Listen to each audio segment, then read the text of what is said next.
औज़ुबिल्लाहि बिस्मिल्लाहिर्रहमानिर्रहीम। Dear students, अस्सलाम वालेकुम। मैं उम्मीद करता हूँ आप सब खैर खैरियत से होंगे और अपनी स्टडी को इस लॉकडाउन में बेहतर तरीके से कर रहे होंगे। मैं अपने हर लेक्चर में आप लोगों को कुछ एडवाइसेस करता हूँ कि ये जो टाइम है आप लोगों का ये बहुत ज़्यादा जो है वो क्रूशियल है, इम्पोर्टेंट है। देखिए आपके पास बेतहाशा टाइम है, टीचर्स आपके पास हैं, आप गाइड कर रहे हैं। तो अगेन 1-2 चीज़ें ऐसी भी हैं जो मैं आपसे ये कहूँगा कि ये टाइम आप लोगों के लिए दोबारा भी नहीं आएगा। जो चीज़ें आपको पढ़ाई जा रही हैं उनको अच्छी तरह से करें, इंशाल्लाह फर्दर आप लोगों के लिए और ज़्यादा जो है वो हम यूज़फुल तरीके से इस चीज़ को अप्लाई करेंगे। हम अपने लेक्चर को आगे की तरफ बढ़ाते हैं जिसमें आज के हमारे जो लर्निंग ऑब्जेक्टिव्स हैं, उनमें 4 मेन चीज़ें हैं। एक तो है जी reaction mechanism, then types of bond cleavages, radical substitution reaction and then mechanism of halogenation of alkanes। देखिए ये चीज़ें स्टार्ट करने से पहले मैं आपको थोड़ा-सा इसके बारे में गाइड करता हूँ कि ये जो हम रिएक्शन मैकेनिज़्म है ये या इसके अलावा जो बॉन्ड क्लीवेजेस हैं, ये हमारी बुक में उस तरह से एक्सप्लेन नहीं की गई लेकिन ये किसी भी जगह पर ऑर्गेनिक केमिस्ट्री को समझने के लिए बहुत बेसिक चीज़ें होती हैं। इनके बगैर आप ऑर्गेनिक केमिस्ट्री को नहीं समझ सकते। ठीक है ना? अब मैकेनिज्म के हवाले से आप लोगों ने चैप्टर नंबर 11 आपका जो फर्स्ट ईयर का था ना, उसमें आप लोगों ने थोड़ा-सा इसके बारे में आइडिया लिया होगा। वो आपको rate determining step, slow step, वहाँ पर आप लोगों ने मैकेनिज्म का नाम सुना होगा। वहाँ पर आप लोग क्या कहते थे कि जो रिएक्शन होता है वो एक स्टेप में नहीं होता, वो कई स्टेप्स में होता है। उन स्टेप्स की स्टडी को हम लोग मैकेनिज्म बोलते हैं ना। तो मैकेनिज्म क्या है? That is a reaction mechanism is a step by step sequence of elementary reactions by which overall chemical change occur. कि एक जो रिएक्शन आपको नज़र आ रहा है कि ये प्रोडक्ट बन रही है, वो प्रोडक्ट किस तरह से बन रही है, उस रास्ते को, उस पाथ को की स्टडी को हम लोग मैकेनिज्म बोलते हैं। अब आप लोगों ने इनऑर्गेनिक केमिस्ट्री के मैकेनिज्म पढ़े हुए हैं। इनऑर्गेनिक केमिस्ट्री के अंदर आपने देखा था ज़्यादातर रिएक्शन जो थे वो आपके जो कोर्स में दिए हुए थे वो 2 स्टेप के थे। एक स्टेप स्लो होता है, एक स्टेप फास्ट होता है। किसी स्टेप के अंदर कोई इंटरमीडिएट बनता था तो अगले स्टेप में जाकर वो इंटरमीडिएट कैंसल हो जाता था तो आपको मेन रिएक्शन में वो नज़र नहीं आता था। तो वो तो था इनऑर्गेनिक केमिस्ट्री का मैकेनिज्म। अब चूँकि हम लोग जो पोर्शन पढ़ रहे हैं ये ऑर्गेनिक केमिस्ट्री है। ऑर्गेनिक केमिस्ट्री का जो मैकेनिज्म होता है ये इनऑर्गेनिक केमिस्ट्री के मैकेनिज्म से बहुत ज़्यादा डिफरेंट होता है। सबसे बड़ी चीज़ जो ऑर्गेनिक केमिस्ट्री के रिएक्शन मैकेनिज्म में आप लोग यूज़ करते हैं, वो होते हैं कर्ली एरोज़। ये आपके सामने जो स्लाइड नज़र आ रही है reaction arrows, curly arrows are used in organic chemistry to describe reaction mechanism. अब ये जो कर्ली एरोज़ होते हैं, इनके अंदर फिर फर्दर हमारे पास मेनली 2 टाइप्स आ जाती हैं। एक जो आपको नज़र आ रहा है कर्ली एरो, ये वाला, इसमें आपको ये डबल हेड है ना, इसके आप कंप्लीट आपको एरो नज़र आ रहा है। इसका ये मतलब होता है कि 2 इलेक्ट्रॉन्स मूव कर रहे हैं। Arrow means movement of electron, ठीक है? अब यहाँ से एक चीज़ याद रखें जो आपकी टेल है, ठीक है? इस एरो की, यहाँ पर कोई डोनर चीज़ होगी, ठीक है? और यहाँ पर जो होगी ये कोई एक्सेप्टर चीज़ होगी।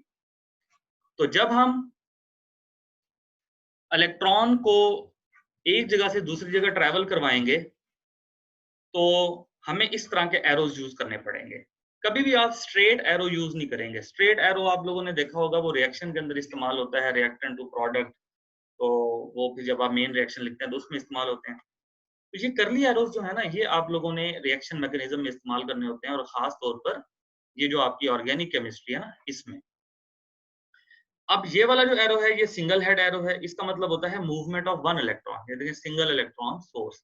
यहाँ पर जो चीज़ होगी वो इलेक्ट्रॉन डोनर के उसमें आएगी और यहाँ पर जो चीज़ होगी वो इलेक्ट्रॉन एक्सेप्टर में आएगी। तो यहाँ पर लिखा हुआ है इलेक्ट्रॉन डेस्टिनेशन, यानी इलेक्ट्रॉन यहाँ पर आकर ट्रांसफर हो जाएगा। यहाँ पर जो चीज़ होगी वो इलेक्ट्रॉन एक्सेप्ट कर रही होगी। इसकी जो फर्दर एप्लीकेशन है ना, वो इंशाल्लाह आज के हमारे इस लेक्चर में है, वो हैलोजिनेशन ऑफ अल्केन के टॉपिक में हम इसको डिटेल में देखेंगे। तो ये तो है हमारे पास ऑर्गेनिक केमिस्ट्री के एरोज़।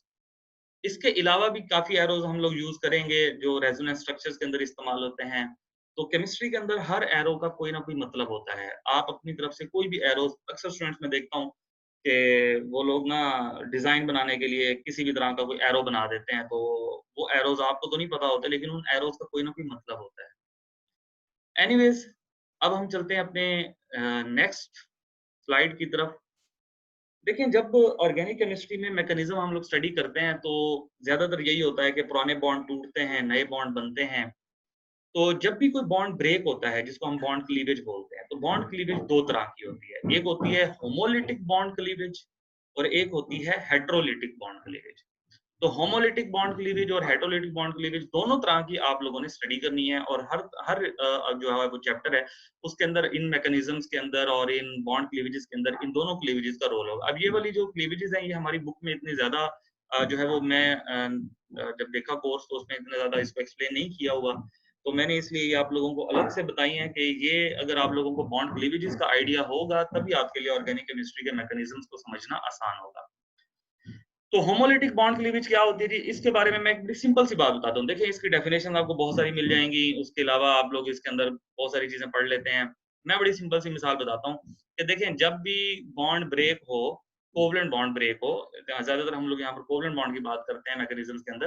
तो कोवलेंट बॉन्ड में क्या होता है कि एक एटम ने एक इलेक्ट्रॉन शेयर किया होता है, दूसरे ने दूसरा इलेक्ट्रॉन शेयर किया, जैसा कि यहाँ पर आप लोगों को नज़र आ रहा है। ठीक है? तो जब ये बॉन्ड ब्रेक हो, ये वाला कोवलेंट बॉन्ड या ये दोनों एक ही चीज़ है ना, ये यहाँ पे इसको बॉन्ड की शक्ल में शो किया है, यहाँ पर इसको इलेक्ट्रॉन्स की शक्ल में। जब ये बॉन्ड ब्रेक होगा, ये ए और बी के दरमियान वाला, ये इस तरह से ब्रेक हो कि बी वाला जो इलेक्ट्रॉन था ये बी ले जाए और ए वाला इलेक्ट्रॉन ए ले जाए। तो यहाँ पर आपको जो एरो नज़र आ रहे हैं ये वाले एरोज़ भी आपको सिंगल हेड नज़र आ रहे हैं। इसका मतलब ये है कि यहाँ से एक इलेक्ट्रॉन जो है वो बी की तरफ जा रहा है। और यहाँ से एक इलेक्ट्रॉन जो है वो ए की तरफ जा रहा है और वहाँ ऊपर आपको ये क्लियर नज़र आ रहा है कि एक इलेक्ट्रॉन बी की तरफ और एक इलेक्ट्रॉन ए की तरफ। तो असल में भी तो यही था ना कि ये जो बॉन्ड था ये कोवलेंट बॉन्ड था और इसमें क्या था कि एक इलेक्ट्रॉन बी का था और एक इलेक्ट्रॉन ए का था। जब ये बॉन्ड ब्रेक हुआ, तो ये बॉन्ड इस तरह से ब्रेक हुआ कि बी वाला इलेक्ट्रॉन बी ने ले लिया और ए वाला इलेक्ट्रॉन ए ने ले लिया। तो इस तरह के बॉन्ड क्लीवेज को हम होमोलिटिक बॉन्ड क्लीवेज कहते हैं। ठीक है? Homolytic bond cleavage is a process where electron pair comprising a bond is split, causing the bond to break.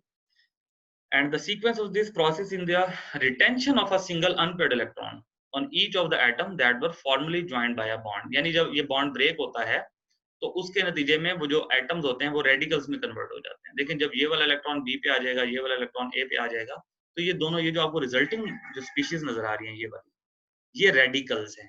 ठीक है? रेडिकल्स आपको पता है ना कि ऐसी स्पीशीज को कहते हैं जिसमें अनपेयर्ड इलेक्ट्रॉन होता है और वो इलेक्ट्रॉन बड़ा एक्साइटेड स्टेट में होता है। उसकी एनर्जी बहुत ज़्यादा होती है, जिसकी वजह से ये बहुत ज़्यादा रिएक्टिव होते हैं। तो होमोलिटिक बॉन्ड क्लीवेज भी आप लोगों ने अपने कोर्स में पढ़नी है, बहुत ज़्यादा इसका रोल है। जिस तरह आज का जो हमारा रिएक्शन है, उसमें भी आप लोग ये चीज़ पढ़ेंगे। जैसे यहाँ पर उसने बताया कि जी क्लोरीन के दरमियान जो बॉन्ड था, अगर ये होमोलिटिकली क्लीव होगा, तो एक इलेक्ट्रॉन क्लोरीन ये वाला ले लेगा और एक इलेक्ट्रॉन जो इस क्लोरीन का था, वो ये ले लेगा। दोनों से आपको रेडिकल मिल जाएँगे। ठीक है? इसके अलावा हमारे पास जो सेकंड टाइप है, वो है हेटेरोलिटिक बॉन्ड क्लीवेज। जिसको आम ज़ुबान में हम कहते हैं बेईमानी, कि जब बॉन्ड ब्रेक होगा तो एक ही एटम दूसरे का इलेक्ट्रॉन भी ले जाएगा, ठीक है? ऊपर वाली एग्ज़ाम्पल में आपने देखा था कि जब बॉन्ड ब्रेक हुआ, जिसका जो इलेक्ट्रॉन था, जिसका जो शेयर था, वो उसने ले लिया। लेकिन जो हेटेरोलिटिक बॉन्ड क्लीवेज होती है, इसमें क्या होता है कि जब बॉन्ड ब्रेक होता है, तो एक ही एटम दोनों इलेक्ट्रॉन ले लेता है। अब यहाँ पर आप देखें ना, ये एक इलेक्ट्रॉन तो बी का था, लेकिन जब बॉन्ड क्लीव हुआ तो ए वाले ने बी वाला इलेक्ट्रॉन भी ले लिया। अब एक तो इलेक्ट्रॉन इसका अपना था, ठीक है? इस बॉन्ड के अंदर। लेकिन एक इलेक्ट्रॉन जो उसने बी से लिया है, उसकी वजह से इसके ऊपर क्या आ गया? नेगेटिव चार्ज आ गया। ठीक है? और इसने जब इलेक्ट्रॉन दे दिया तो बी के ऊपर पॉजिटिव आ गया। तो जब हेटेरोलिटिक बॉन्ड क्लीवेज होती है तो उसके रिजल्ट में आयन्स बनते हैं और जब होमोलिटिक बॉन्ड क्लीवेज होती है तो उसके रिजल्ट में फ्री रेडिकल्स बनते हैं। ये एक बड़ी इम्पोर्टेंट चीज़ है। अब अक्सर स्टूडेंट पूछते हैं कि सर ये हेटेरोलिटिक बॉन्ड क्लीवेज क्यों होती है, होमोलिटिक बॉन्ड क्लीवेज क्यों होती है? देखें, कुछ ऐसी चीजें होती हैं जिनकी वजह से हम लोग जो है वो इस तरह की बॉन्ड क्लीवेजेस करवा लेते हैं। अब हेटेरोलिटिक बॉन्ड क्लीवेज ज्यादातर हमें वहां पर मिलती है जहां पर दो डिफरेंट एटम होते हैं। जो मोर इलेक्ट्रोनेगेटिव होता है, आप लोगों ने इलेक्ट्रोनेगेटिविटी का कॉन्सेप्ट भी पढ़ा होगा। इलेक्ट्रोनेगेटिविटी में क्या होता है कि एक ही एटम दूसरे के इलेक्ट्रॉन को भी अपनी तरफ अट्रैक्ट करके रखता है। तो क्या होगा कि जब ये बॉन्ड ब्रेक होगा, तो उसकी वजह से जो दूसरा जो मोर इलेक्ट्रोनेगेटिव होगा, वो लेस इलेक्ट्रोनेगेटिव वाले का जो इलेक्ट्रॉन होगा वो अपने पास ले लेगा। तो हेटेरोलिटिक बॉन्ड क्लीवेज ज्यादातर हमें वहां पर नजर आती है जब दो डिफरेंट एटम के दरमियान बॉन्ड होता है, और होमोलिटिक बॉन्ड क्लीवेज हमें वहां नजर आती है जब दो सेम एटम के दरमियान बॉन्ड होता है, क्योंकि यहाँ पर इलेक्ट्रोनेगेटिविटी का इतना डिफरेंस तो होता नहीं है। उसके अलावा कुछ सोर्सेज होते हैं, जिस तरह अल्ट्रावायलेट लाइट है। अब अल्ट्रावायलेट लाइट जब आप प्रोवाइड करेंगे किसी बॉन्ड को तोड़ने के लिए, तो उसके नतीजे में ये फ्री रेडिकल्स बनेंगे, ठीक है ना। तो सोर्स पे भी डिपेंड करता है कि हम किस तरह की बॉन्ड क्लीवेज चाहते हैं। एनीवेज, ये सारी चीजें हम डिस्कस करते रहेंगे। अब हम अपने मेन टॉपिक की तरफ आते हैं, जो कि है सब्स्टिट्यूशन रिएक्शंस।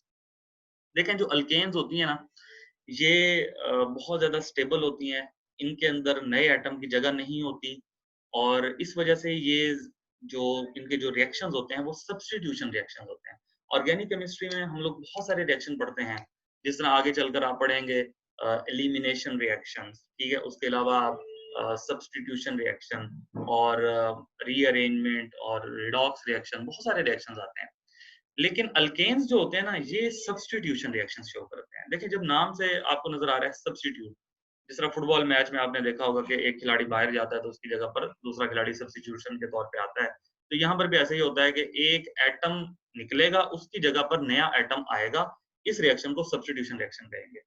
तो यहाँ पर क्या है कि these are the reaction in which one atom in a molecule is replaced by an other atom or group of atom.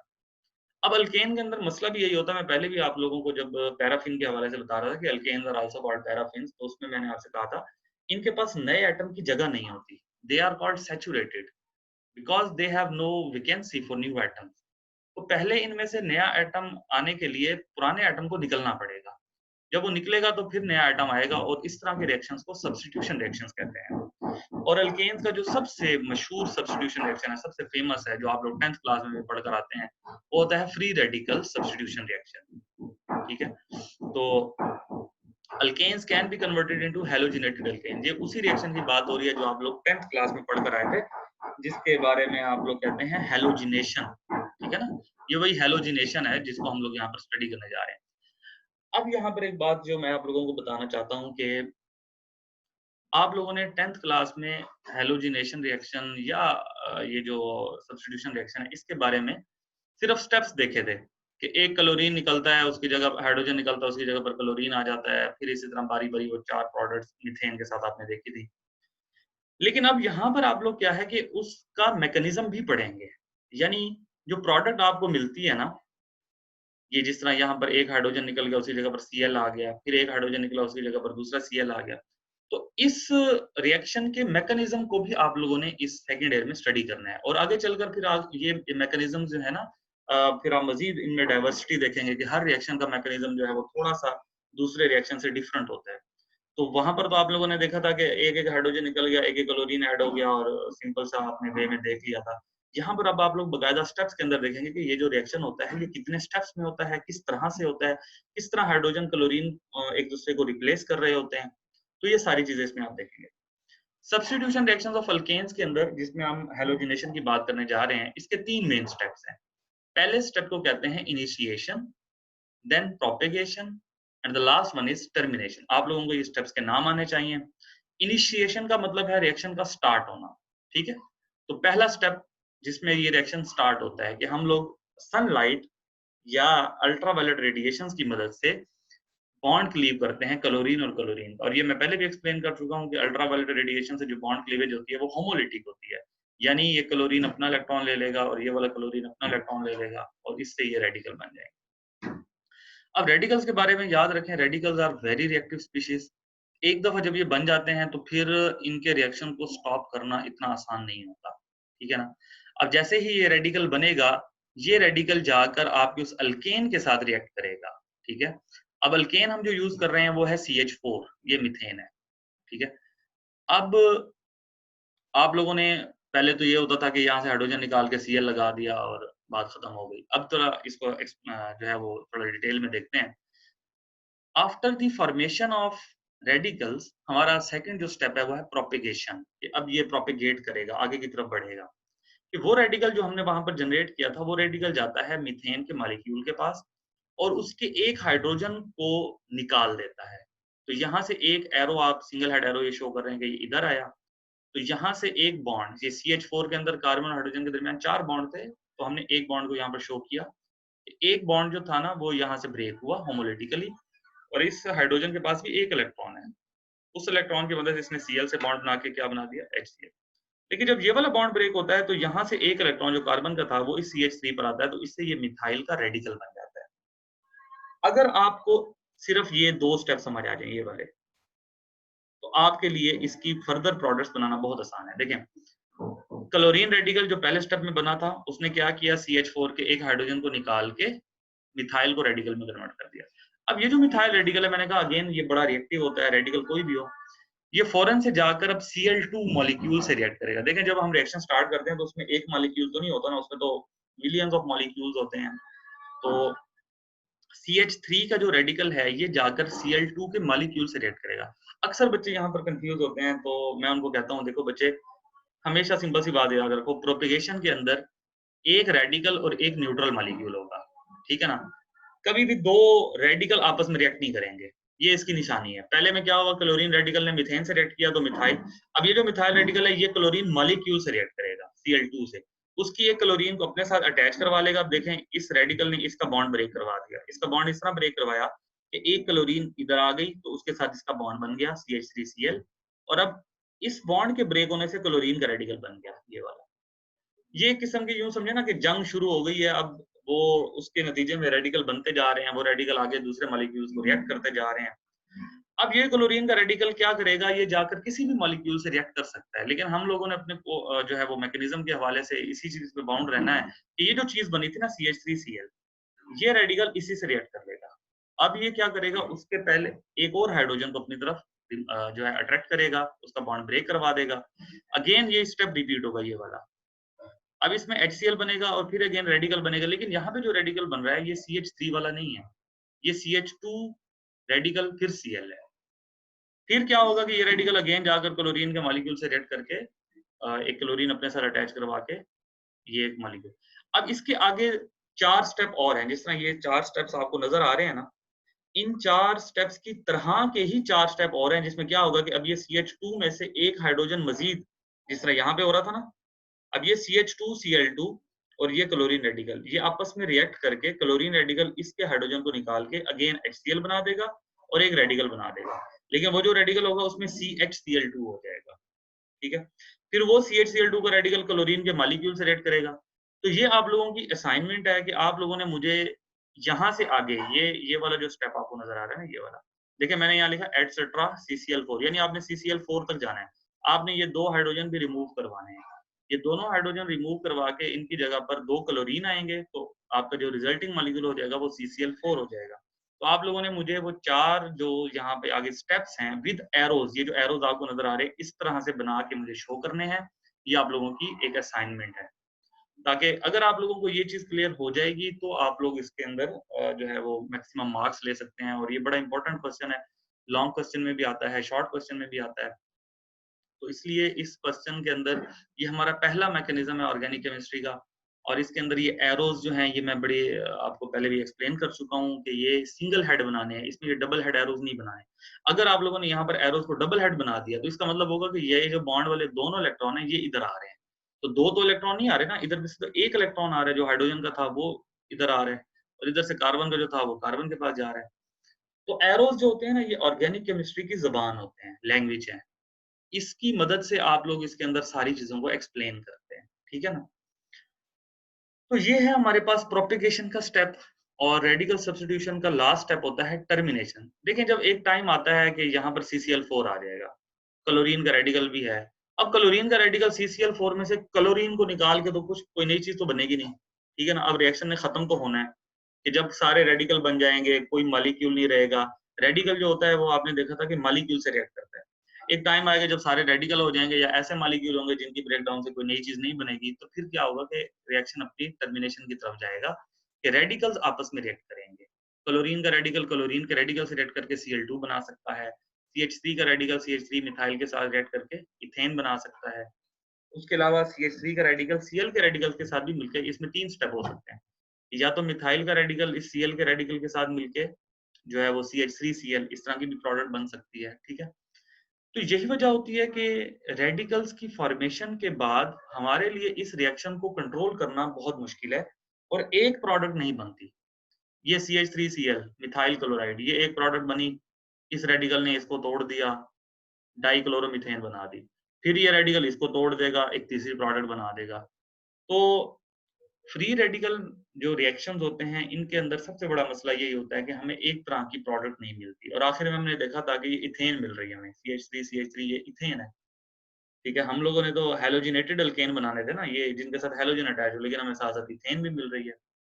तो फ्री रेडिकल जो रिएक्शंस होते हैं, इनको कंट्रोल करना बहुत मुश्किल होता है because free radicals are very reactive species. Once they are generated, they can't be controlled and there can not be one product in a reaction. हम उस रिएक्शन को एक प्रोडक्ट के ऊपर बाउंड नहीं कर सकते। उसके अंदर बेतहाशा प्रोडक्ट्स बनती हैं। जितने अब जिस तरह फॉर एग्ज़ाम्पल यहाँ पे CH4 था ना, अगर यहाँ पे C2H6 होता, इथेन होता, इथेन के अंदर 6 हाइड्रोजन होते हैं। पहले 1 हाइड्रोजन निकलता, तो C2H5Cl यहाँ पे बन जाता। फिर दूसरा हाइड्रोजन निकलता, फिर तीसरा निकलता, फिर चौथा, फिर पाँचवाँ, फिर छठा। तो हमारे पास 6 प्रोडक्ट्स आनी थी।